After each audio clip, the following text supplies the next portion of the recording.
This is Amy, and you're listening to the Talkin Appalachian podcast.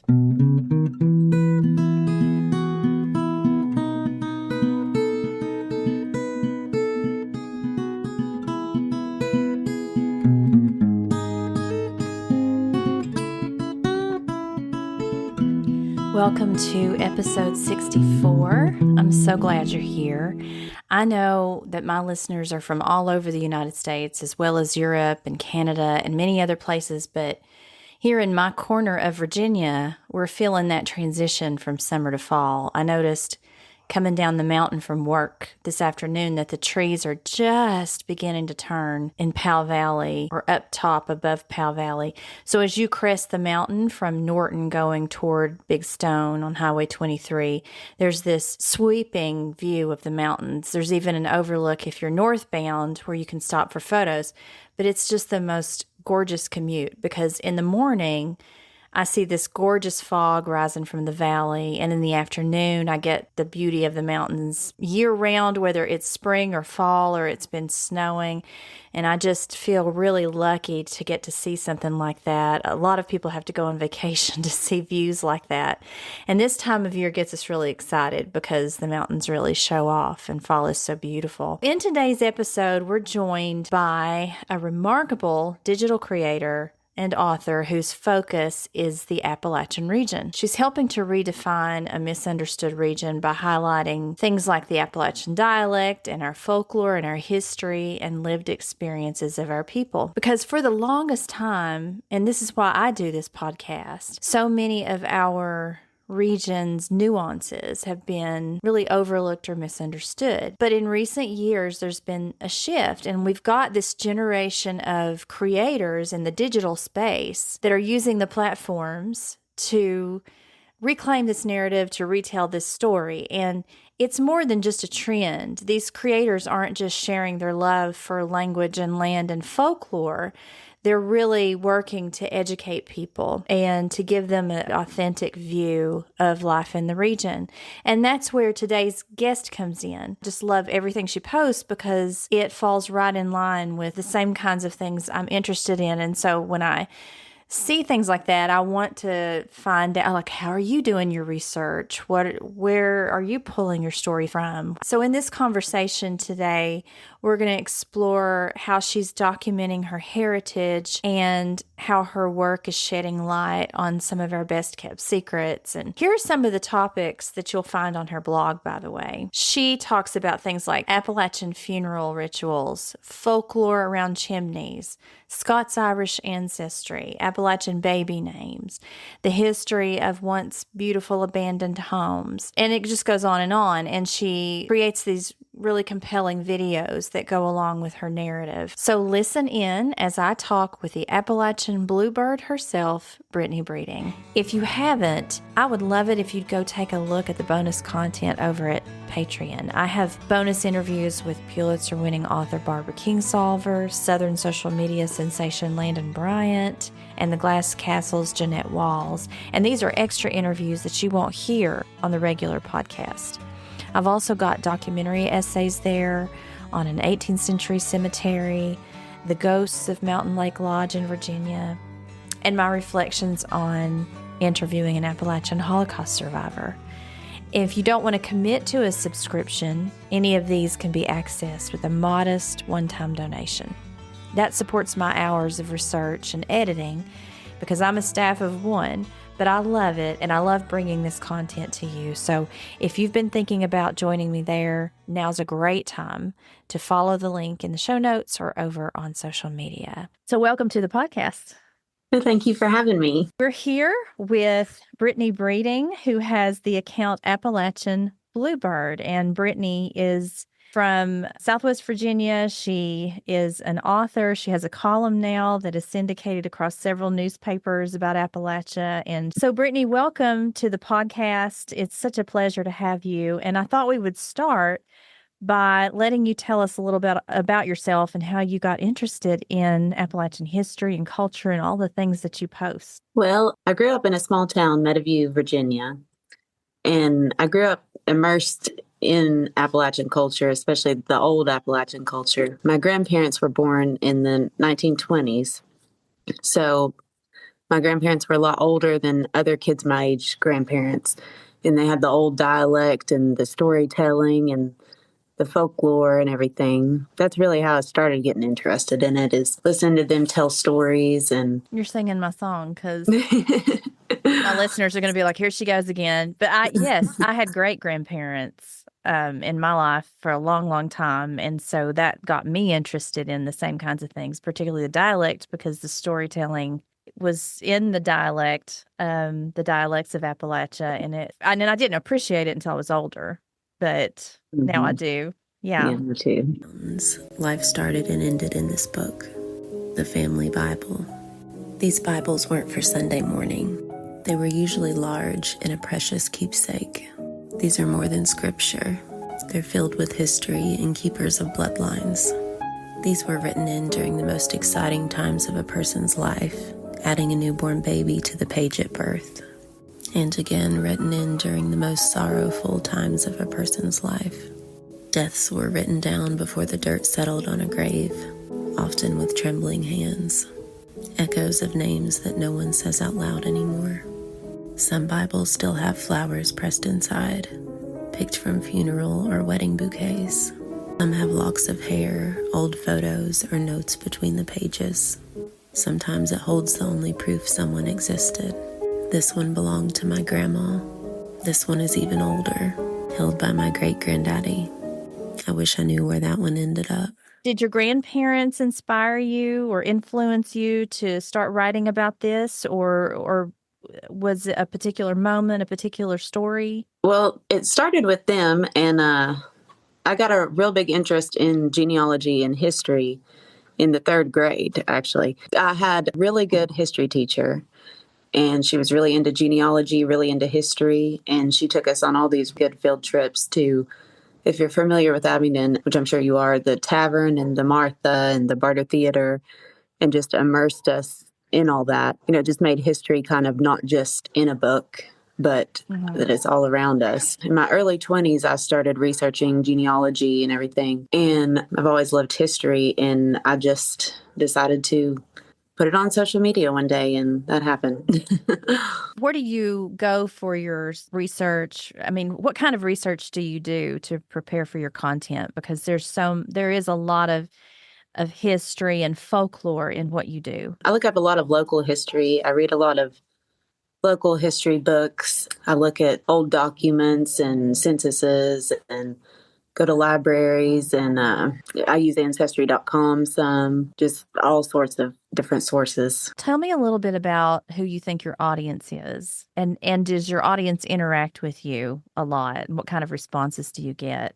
Are they mostly Appalachian, or do you have, I don't know if you track your audience or you look at your audience insights, but do you have an idea of where they're from? It's really a mixture of both. I kind of started this thinking it would be more for people outside of Appalachia to want to watch and learn about, but I have quite a few Appalachian people that watch it and they really relate to it. And, they'll say that watching my videos is like sitting at their grandmother's kitchen table again.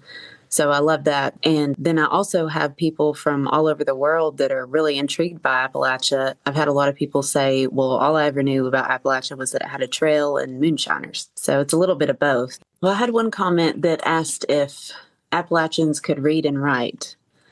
And I guess they were serious. I don't know, but I just thought it was interesting. Sounds like snark to me. That sounds snarky to me.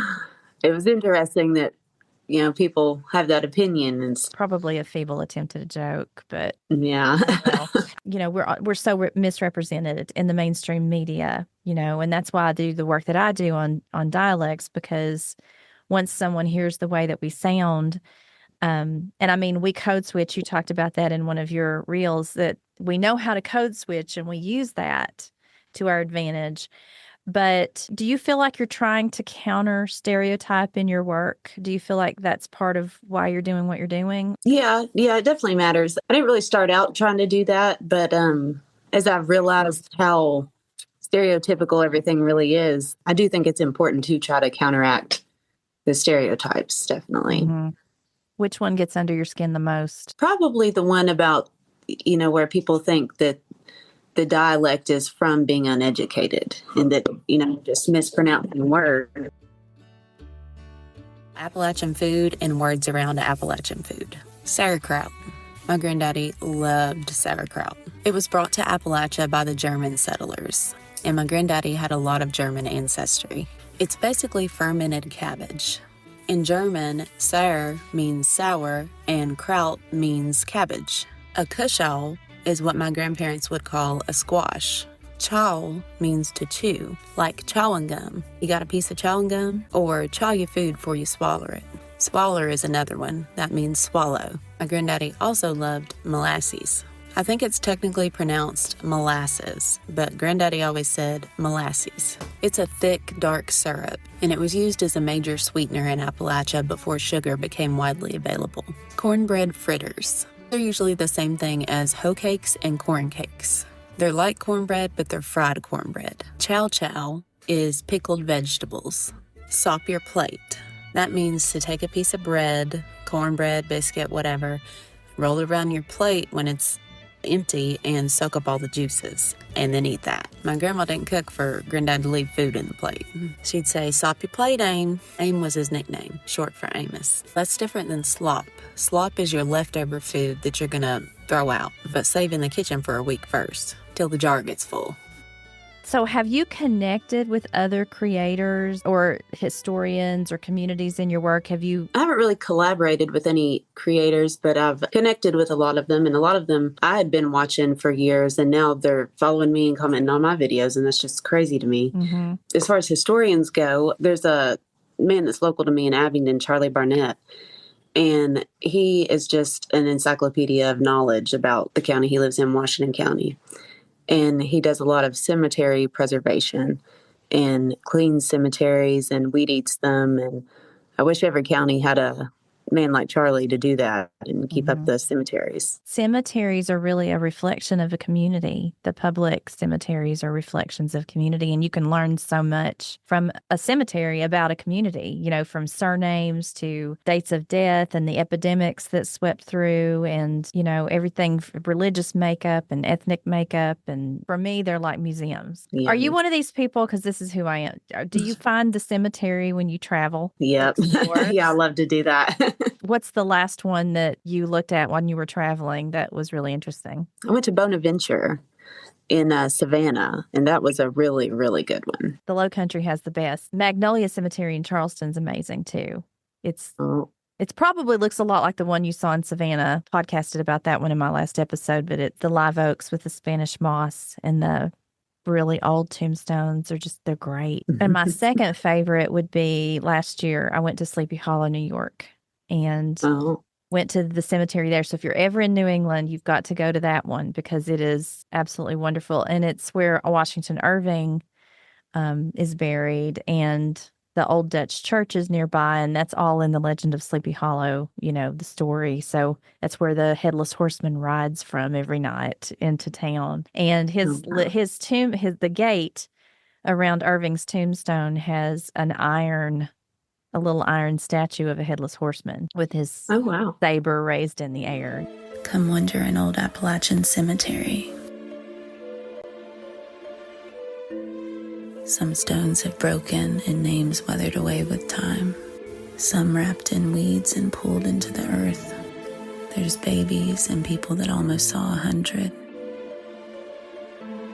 Some are surrounded by a garden planted by loved ones 100 years ago.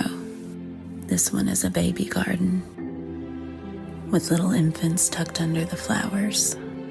James Wright died in 1865 at 21 years old. A husband in the prime of his life, by death was snatched away. His soul is blessed and going to Jesus, though flesh is going to clay. He left land and a loving wife and many friends to mourn. May they prepare to meet him. True love will never be dead. I think there's been this Appalachian revival in recent decades and this movement to preserve. We can look at Cracker Barrel and the controversy with logo and see that people are really, I think there's connection still to rural America especially, and because Cracker Barrel sort of represents the South and Southeastern U.S., at least, pockets of those communities. See it as preservation so that it doesn't disappear, and then also the cultural revival too, because there's definitely a big interest in Appalachia now that I don't think was there before. Who are your favorite Appalachian authors or musicians? I love Ralph Stanley and the Carter family. Of course, those are two of the iconic, and Loretta Lynn, of course. Of course. I like a lot of just local history authors. There's different people in different counties that have just preserved so much history. There's Bud Phillips that has preserved so much Bristol, Virginia history. I'm writing about the Carter family right now, and I've done just this really deep dive into each one of them and who they were, and tried to find out as much personal information as I could about them, and interviewing people. And it's just they are just fascinating people. They really are. I mean, they started so much of what today's country music is all about, back when it was called hillbilly music. And the Carter families they have a lot of cultural and historical significance in our region for sure.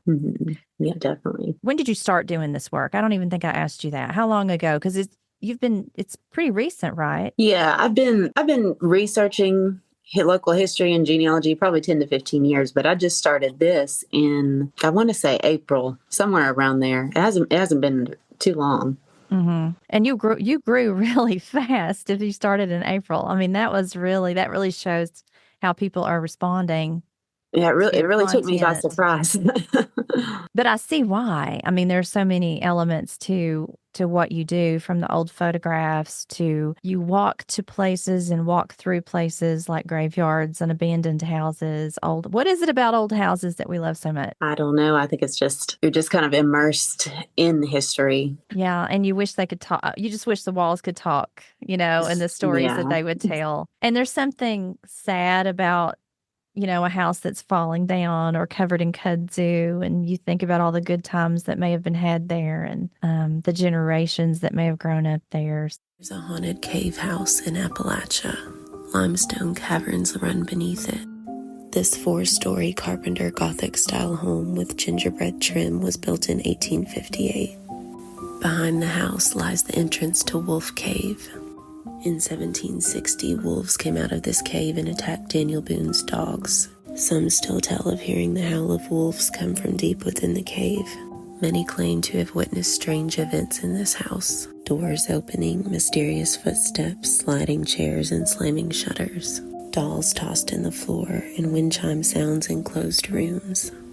A 4-room brick cottage housed the kitchen and slave quarters. It was later turned into a home, where occupants experienced spinning chandeliers, flickering lights, and feeling like something or someone was trying to run them out. Limestone is believed to have properties that hold a certain energy. Whatever happened here may still be echoing through the stones. You've covered graveyards, you cover dialect, you cover places, history, folklore. Yeah, I try to do a little bit of everything. You do a little bit of everything. Baby names from the 19th century, those kinds of things. Do you worry about that you're going to run out of topics, or what projects are you going to explore next? Really, one problem I don't have is ever a lack of content, because I've always got 50 things in my head to, talk about later. Yeah. Because there's just so much about Appalachia and so much history. One thing I have planned is I'm working on a book. I'm hoping to have it out by the end of this fall. I don't have a set date yet. It's going to be a story about my grandmother's childhood on the mountain in the 1930s. It has, like the wholesomeness of the Waltons, but also shows the hard struggles that they went through, with a lot of folklore woven into it, and just something personal, but something a lot of people can also relate to.